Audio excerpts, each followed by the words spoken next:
لئن شکرتم لازیدنکم اے لئن شکرتم نعمتی علیکم لازیدنکم منہا، اگر تم میری نعمتوں کا شکر کرو گے تو اللہ کی نعمتیں بڑھ جائیں گی۔ یہ سنت اللہ ہے کہ تم جتنی ہی شکر کرو گے اتنی نعمتیں بڑھتی جائیں گی۔ لیکن شکر کرنے کا معنی سمجھیں پہلے۔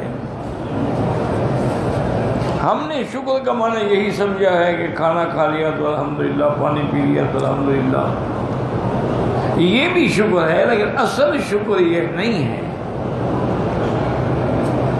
ایک شکر تو ہوتا ہے، سب سے پہلا شکر یہ ہے کہ اللہ پر ایمان ہو اور عقیدہ صحیح ہو اور شرک سے بچے،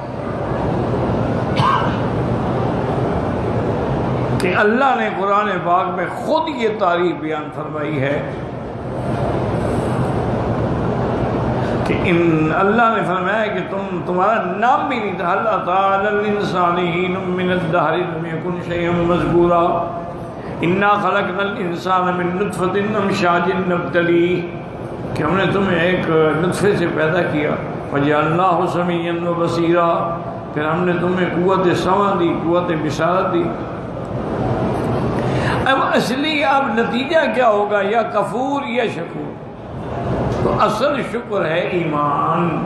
جو آدمی مومن نہیں ہے وہ شکر نہیں ہے اللہ۔ ایک آدمی کافر اللہ کہتا ہے اللہ تیرا شکر ہے، اللہ تیرا کوئی شکر ہے۔ سب سے پہلی چیز یہ ہے کہ اللہ پر ایمان ہو، اس کی توحید پہ ایمان ہو، وحدت پہ ایمان ہو، قدرت پہ ایمان ہو، اس کی علم کامل پہ ایمان ہو۔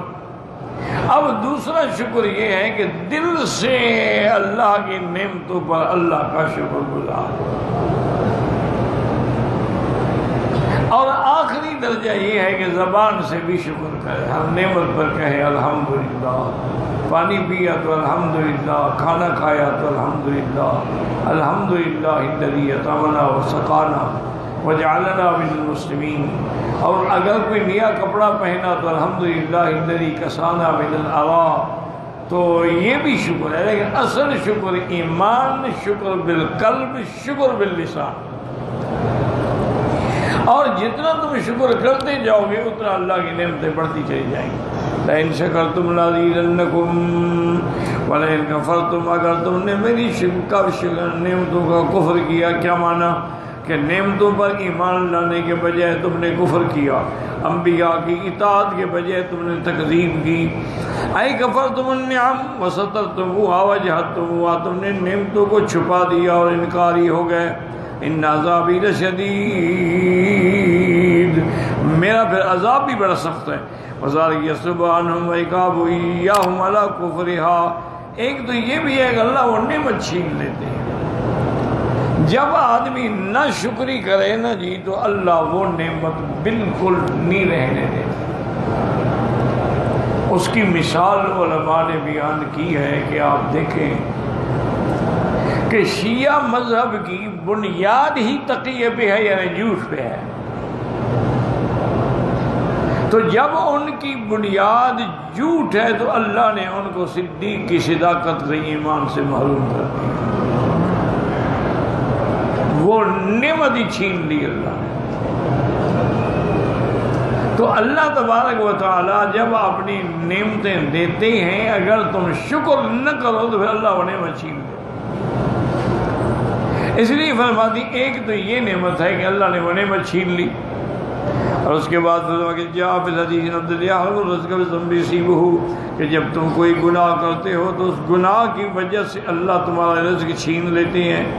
وفی المسند انس مر به سائل فاعطاه تمرة تسقطها ولم يقبلها ثم مر به آخر فاعطاه اياها فقبلها وقال تمرة من رسول الله صلی اللہ علیہ وسلم 40 درہما۔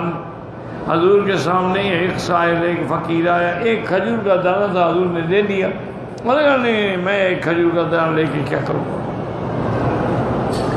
تھوڑی دیر گزری کہ ایک اور سائل گزرا، آپ نے اس کو فوراً کہا کمال ہے، حضور کے ہاتھ سے مجھے ایک کھجور کا دانہ مل گیا، اس سے بڑی نعمت کیا ہو سکتی۔ تو اس نے جب شکر کیا تو خدا کی قدرت یہ ہے کہ اللہ تبارک و تعالیٰ نے اب نبی کو حکم دیا کہ اس کو بیت المال سے مدد کریں، اس میں 40 درہم بھی عطا کیے گئے۔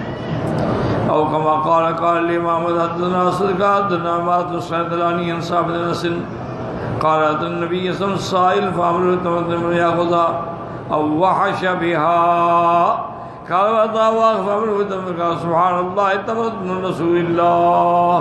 کہا یہ بڑی نعمت ہے حضور کے ہاتھ سے ایک کھجور کا دانہ مل جائے۔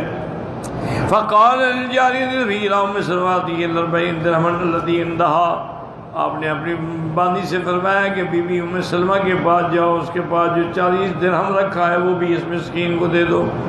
تفضل به الامام احمد وعمر ذات نسق ابن محمد يا سفيان وقال ابن معين صالح وقال ابو ذر لا باس به وقال ابو حاتم يكتب حديث لا يحتج به ليس بالمدين، کو بڑا قوی قاری راوی نہیں تھا۔ وقال بخاری ربما يضطرب في حديثه، امام بخاری فرماتے ہیں اپنی حدیث کی روایت میں اضطراب کبھی کچھ۔ وان احمد قال احادیث منکر، بہت ساری منکر حدیثیں بھی بیان کی ہیں۔ وقال ابو داؤد ليس بذاك دار كتب لا باس به من يكتب حديثه۔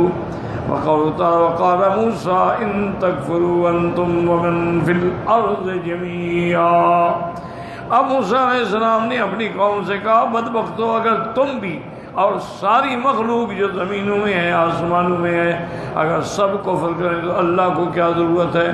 اللہ تو غنی ہے اور اللہ تبارک و تعالی حمید ہے۔ ہوا غنی عن شکر عبادی، اس کو کسی کے شکر کی کوئی ضرورت نہیں۔ وَهُوَ الْحَمِيدُ مَنْ الْمَحْمُودُ وَإِنْ كَفَرَهُ مَنْ كَفَرَهُ، چاہے کفر کرنے والے کفر کرتے رہیں وہ وہی ذات ہے جو سراپا محمد کے لائق ہے۔ ایسے فرمایا ان تکفروا فإن اللہ غنی عنکم، اور اسی طرح دوسری آیت فرمایا کفروا وتولوا واستغنى اللہ واللہ غنی حمید۔ انہوں نے کفر کیا، اعراض کیا تو اللہ بھی بے پرواہ ہے، اللہ تو غنی ہے، اللہ تو تمام محامد کے لائق ہیں۔ وفی صحیح مسلم نبی صلی اللہ علیہ وسلم رسول اللہ فیما یروی ربی قال یا عبادی، اس حدیث مبارک میں ہے جو صحیح مسلم میں حدیث ہے کہ یہ حدیث قدسی ہے کہ اللہ پاک فرماتے ہیں کہ یا عبادی، اے میرے بندو، لو ان اولکم وآخرکم وَإِنسَكُمْ وَجِنَّكُمْ كَانُوا عَلَىٰ أَتْقَىٰ قَلْبِ رَجُلٍ وَاحِدٍ مِّنكُمْ، اگر تمہاری ساری مخلوق انسان اور جن سارے متقی بن جائیں، مَا زَادَ ذَلِكَ فِي مُلْكِي شَيْئًا، ان سب کا ایمان لانا، متقی بن جانا میرے ملک